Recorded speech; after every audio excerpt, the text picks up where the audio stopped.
Her world was turned upside down when her mother passed away. She was very involved in Zama's life, ensuring she felt loved and supported during such a difficult time. Zama had a very special bond with her father. He was her world, and she was the light of his life.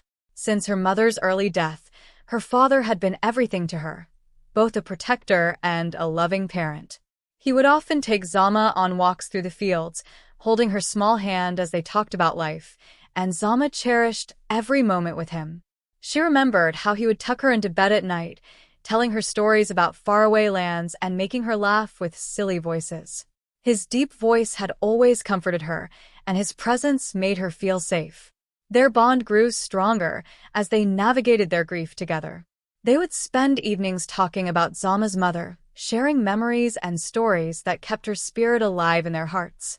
Zama's father encouraged her to pursue her interests and dreams, always reminding her of her mother's pride in her. This period of mourning brought them closer, creating a deep and unbreakable connection. During this time, Lindi, a close friend of Zama's mother, began to visit more frequently. Lindi and Zama's mother had been inseparable, sharing a bond that was more like sisters than friends. Lindi's presence was a source of comfort for both Zama and her father. She would often bring meals, help with household chores, and provide a listening ear. As the months passed, Lindi and Zama's father found solace in each other's company. They shared their grief and memories, finding strength in their mutual loss. Lindi's kindness and understanding helped Zama's father cope with his sorrow, and he began to look forward to her visits. They would sit together for hours, talking about the past and supporting each other through their pain. Zama noticed the growing closeness between her father and Lindi. At first, she felt a pang of jealousy, fearing that Lindi might replace her mother. Eventually, Zama's father and Lindi's friendship blossomed into something deeper. They found comfort and joy in each other's company, and their relationship became a source of happiness for both of them. Zama saw how Lindi made her father smile again, and she began to accept and appreciate the new dynamic in their family. However, as time went on, Zama began to notice subtle changes in Lindi's behavior that troubled her. When her father was around, Lindi was the picture of kindness and warmth. She would laugh at his jokes, help with chores, and shower Zama with affection. But when her father was away, Lindi's demeanor shifted. She became cold and distant, often ignoring Zama or speaking to her in a harsh tone. Zama felt a growing sense of unease, but whenever she tried to talk to her father about it, he dismissed her concerns, convinced that Lindi was a blessing in their lives. Zama's father was blinded by his affection for Lindi, unable to see the duplicity in her actions. He would often tell Zama how lucky they were to have Lindi, how she had brought light back into their lives. Zama, feeling isolated and unheard, began to withdraw. She spent more time alone, trying to make sense of the conflicting emotions swirling inside her. One day, while her father was away on a business trip, Lindi's true nature fully revealed itself. She scolded Zama for the smallest mistakes, made her do all the household chores, and even locked her in her room for hours as punishment. Zama's heart ached with the realization that Lindi was not the kind woman she pretended to be. Lindi would sit and chat with her friends on the phone for hours. One day, she went to get a glass of milk when she overheard a conversation that shook her deeply. Lindi was on the phone with a friend, and Zama overheard her saying something alarming. She said that after the wedding, she planned to get rid of the problem. Zama was left wondering who or what the problem was. Though she didn't know for sure, Zama had a sinking feeling that it involved her or her father. Despite her concerns, Zama couldn't convince her father that Lindi wasn't who she seemed. Deep down, Zama knew her father was making a huge mistake by marrying Lindi, but he refused to listen to her warnings. He was completely taken by Lindi's charm and believed she was the perfect partner. "Dad, please don't marry her. It doesn't feel right," Zama begged him one evening as they sat in the garden. Her father, with a soft smile, brushed a lock of her hair aside and sighed. "Zama, I know you're worried, but I'm lonely, and Lindi has been a good friend to both of us. She'll be a good wife, and she'll take care of you. She will fill that space. I know you miss your mom. Don't you?" Zama shook her head. "She's not like Mom. I can feel it. She's changed. Zama could only watch helplessly as her father became more entangled in Lindy's web, and the family dynamics shifted drastically after the marriage. After Zama's father married Lindi, life in their household began to change in ways Zama had not anticipated. Initially, Lindi seemed like a blessing, bringing warmth and comfort to their grieving home. However, once the wedding festivities were over, Lindy's true nature began to surface. Lindi, who had once been attentive and caring, gradually stopped cooking and taking care of the household. She often complained of being tired, leaving Zama to shoulder the burden of all the chores. Zama, who had already endured so much loss, found herself overwhelmed and exhausted. She tried to talk to her father about Lindy's behavior, but he was blinded by his affection for his new wife and dismissed Zama's concerns as mere jealousy. As time went on, Zama's father began to notice subtle changes in his relationship with Lindi. The warmth and affection that had once defined their bond were replaced by coldness and distance. All Lindi would do is be nice to Zama's father whenever she wanted money to do her hair and nails, but wouldn't have time to take Zama along to the saloon even when she saw Zama needed to braid her hair. Zama's hair grew very fast, and she ended up learning to braid her own hair herself. Lindy's constant complaints and lack of effort in maintaining the household took a toll on him. He started to feel guilty for not heeding Zama's warnings and for allowing her to bear the brunt of Lindy's neglect. The stress of the situation began to affect Zama's father's health. He became a shadow of his former self, his once vibrant spirit dimmed by the weight of his guilt and the strain of his deteriorating marriage. His high blood pressure, which had been manageable before, started to spike dangerously. Despite his declining health, Lindi showed little concern, further deepening the rift between them. Zama watched helplessly as her father's condition worsened.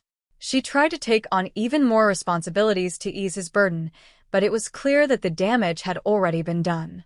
One fateful day, Zama's father suffered a severe hypertensive crisis. The stress and guilt had taken their toll, and he passed away, leaving Zama devastated and alone. In the aftermath of her father's death, Zama was left to pick up the pieces of her shattered life. She mourned not only the loss of her father, but also the life they could have had if he had listened to her warnings. After Zama's father passed away, Lindy's behavior and attitude towards the household changed dramatically. The changes were immediate and shocking. She no longer pretended to be kind towards Zama, and her attitude became cold and distant, confirming Zama's worst fears. Lindi also began to make changes to the house itself. She sold off some of the furniture and personal items that had belonged to Zama's father, claiming they were unnecessary and taking up space. The house, which had once been filled with memories and mementos of happier times, started to feel empty and unfamiliar.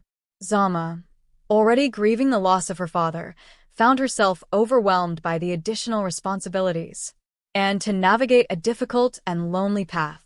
The house, once a place of love and comfort, had become a symbol of loss and betrayal. Lindy's transformation was more sinister than anyone could have imagined. One fateful evening, Lindy's true nature came to the forefront in a way that would forever change Zama's life. It was a cold, moonless night when Lindi stormed into Zama's room, her face twisted with anger. Without a word, she gripped Zama's arm with a vice-like hold and dragged her upstairs to a room at the far end of the house. Zama's heart pounded in her chest as she stumbled along, trying to keep up with Lindy's furious pace.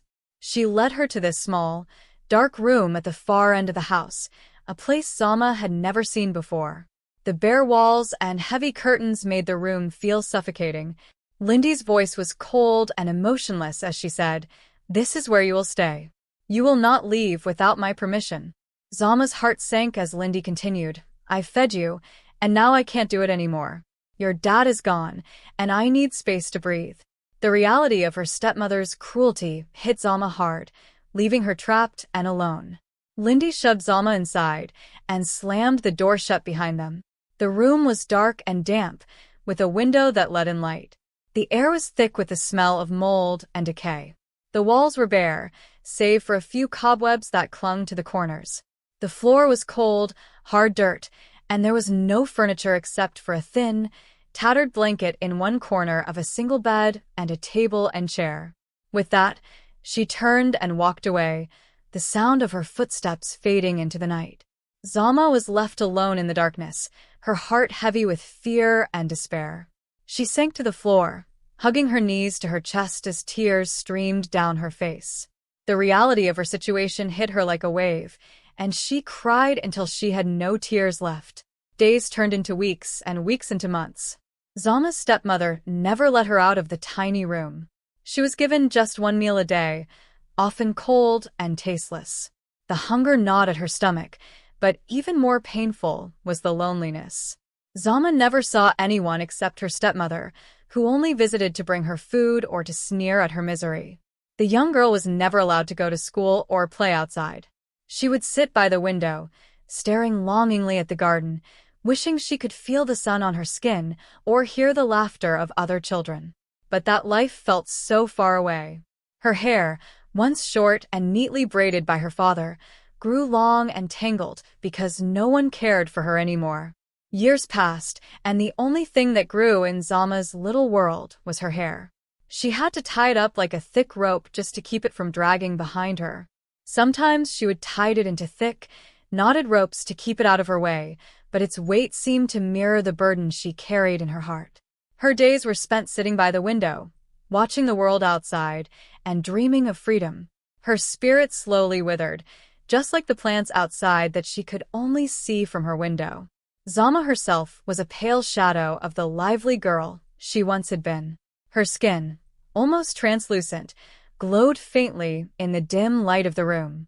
Her once bright eyes had grown dull with years of isolation, and her hair, so long now it spilt across the floor, was tangled and heavy.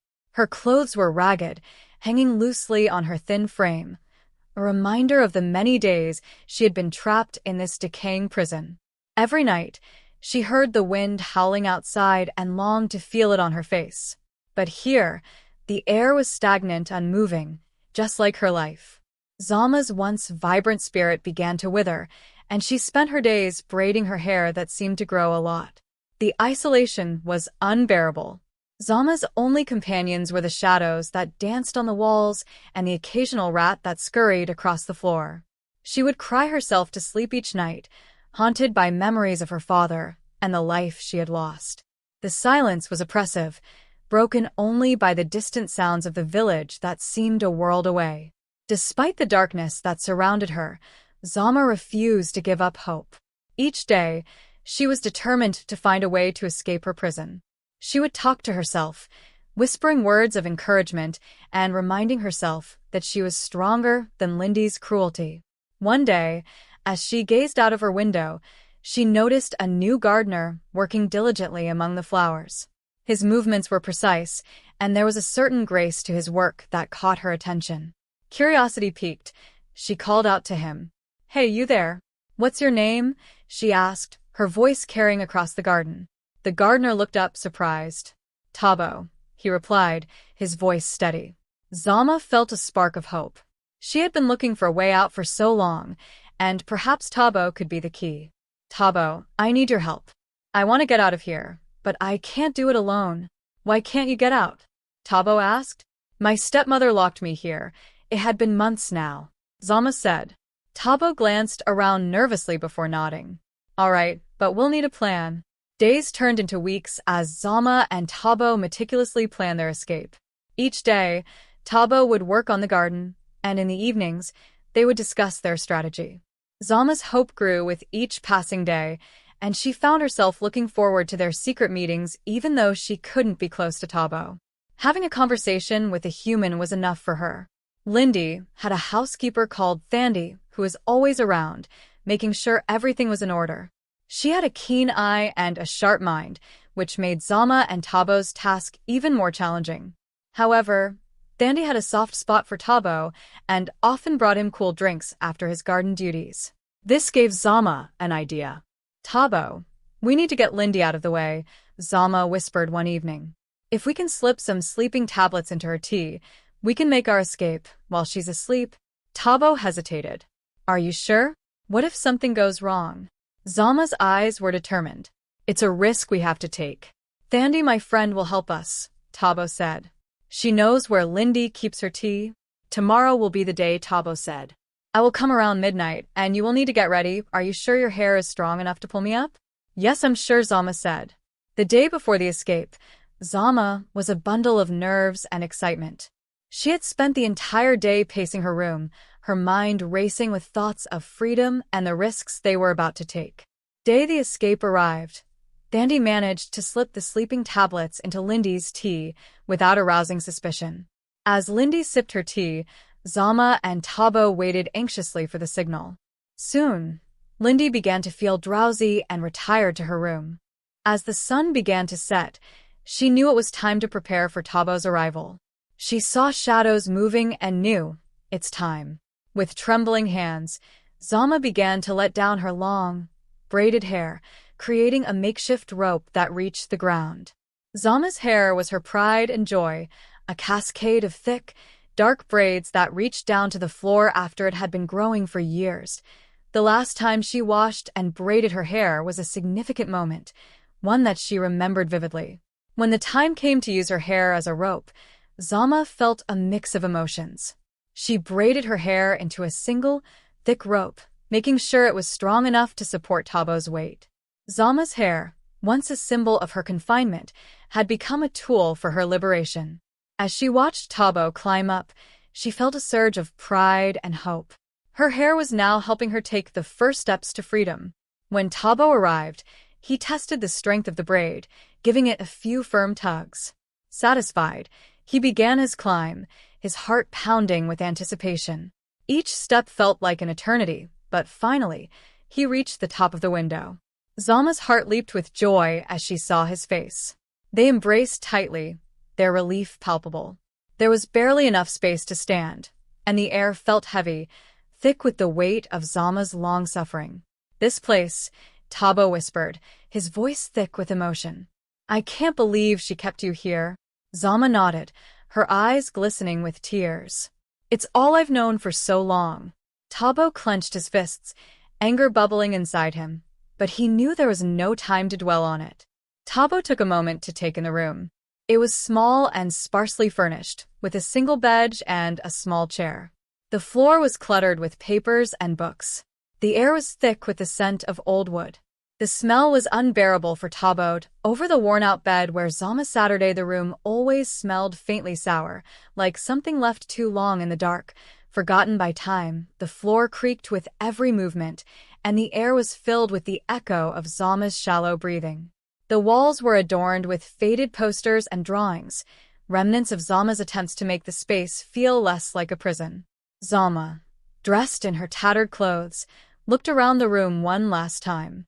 This had been her world for so long, a place of both solace and confinement. She felt a pang of sadness mixed with relief as she took in the familiar surroundings. The bed where she had spent countless sleepless nights, the desk where she had scribbled her dreams and plans, the window that had been her only connection to the outside world, all of it was about to become a memory. With a deep breath, Zama turned to Thabo. Let's go, she whispered. They needed to move quickly. Taking Zama by the hand, they tiptoed through the small room, careful not to make any noise. The old house creaked with every step, the floorboards groaning under their weight. As they opened the door to the hallway, a gust of cooler air hit them, but the house still smelled faintly of dust and neglect. They moved cautiously, their footsteps light, hearts racing with the fear that Lindi might wake up. But Thabo's plan had been flawless. Zama's heart raced with a mix of fear and excitement. She knew that once they stepped out of that door, there would be no turning back. But she also knew that freedom awaited them on the other side. As they reached the door, Zama cast one final glance at the house that had been her prison. She felt a surge of determination. This was the beginning of a new chapter, one where she would no longer be confined by walls and locked doors. With Thabo by her side, she felt ready to face whatever challenges lay ahead. As Zama and Thabo stepped out of the house and into the cool night air, Zama's heart raced with a mixture of fear and exhilaration. For the first time in years, she felt the night breeze on her skin, the smell of fresh grass filling her lungs instead of the stale, suffocating air of her tiny prison. The stars twinkled above them like distant promises of freedom, and for a moment, Zama stood still, her breath catching in her throat. She was free, truly free. Tears welled up in her eyes as she clung to Thabo's hand. Every step they took away from the house felt like a weight lifting off her chest. It was almost too good to be true. The fear of being caught lingered in the back of her mind, but for the first time, hope was stronger than her fear. They moved quickly and quietly, making their way to the garden gate. Thabo had managed to unlock it earlier, and they slipped out into the night. Zama's heart pounded with excitement and fear. They were finally free. The garden, once a symbol of her confinement, had become the starting point of her new life. Together, they ran through the night. The stars guiding their way, Zama and Thabo disappeared into the forest, where they found a new life filled with love and adventure, far from the reach of the wicked stepmother. Inside, Lindi lay in her bed, fast asleep, unaware that her stepdaughter was slipping out of her control. The sleeping tablets that Thandi had mixed into her drink had done their job well, leaving Lindi in a deep, dreamless sleep. Hours later, when the sun began to rise, Lindi awoke with a start. She rubbed her eyes groggily, her head spinning from the lingering effects of the tablets. But something felt off. The house was too quiet. Panic surged through her as she realized that Zama's door was wide open. The room was empty. Zama was gone. She had discovered her escape too late, her cries of rage echoing through the empty house. Lindi's heart raced as she hurried through the house, her mind spinning in disbelief. How could she have escaped? She had kept Zama locked away for so long, controlling every part of her life. In a frenzy, Lindi rushed to pack a few belongings, her mind whirling with the thought of escaping before anyone discovered what she had done to Zama. She knew the police would come after her once the truth came out. But as she tried to flee, Lindi's plan quickly unraveled. Thandi told the neighbors already, and for a long time, they had been suspicious of Lindi due to her reclusive behavior. She never invited anyone into her house, and the gates were always locked, creating an air of secrecy around her home. As Zama's disappearance stretched on, the neighbors became increasingly concerned. Their worries intensified when they noticed Lindi's cold demeanor toward Zama and the lack of any signs of the girl's well-being. Unable to ignore their instincts any longer, they reported their suspicions of Lindi's cruelty to the authorities, hoping to ensure Zama's safety. By the time Lindi reached the outskirts of the village, the police were waiting for her. She was caught before she could slip away, her face twisted with anger and disbelief as they handcuffed her. The once proud woman, who had controlled and tortured Zama for so long, was now powerless, her dark secrets exposed to the world. Zama and Thabo, meanwhile, had reached safety. They hid in a small village far from the house, where they were welcomed by kind villagers who helped them recover. Zama, though still haunted by the years of imprisonment, felt a growing sense of peace. For the first time, she was free to live her life, and she did so alongside Thabo, who had risked everything to help her escape. The moral of the story is one of resilience, hope, and the power of friendship. Despite the years of suffering, Zama never gave up on the idea of freedom. Even in her darkest moments, she found the strength to keep hoping, and with Thabo's help, she was able to break free from the cruelty that had bound her. The story teaches us that no matter how dark life may seem, there is always a way out if we hold onto hope and trust the right people. It also teaches parents to pay attention to what their children tell them, even though at times children can manipulate their parents if they don't like someone, but try to do your own investigation. It also serves as a reminder that cruelty and wickedness, like that of Zama's stepmother, will eventually be exposed and brought to justice. In the end, goodness prevails, and Zama's courage and Thabo's loyalty show that even in the worst situations, love and hope can light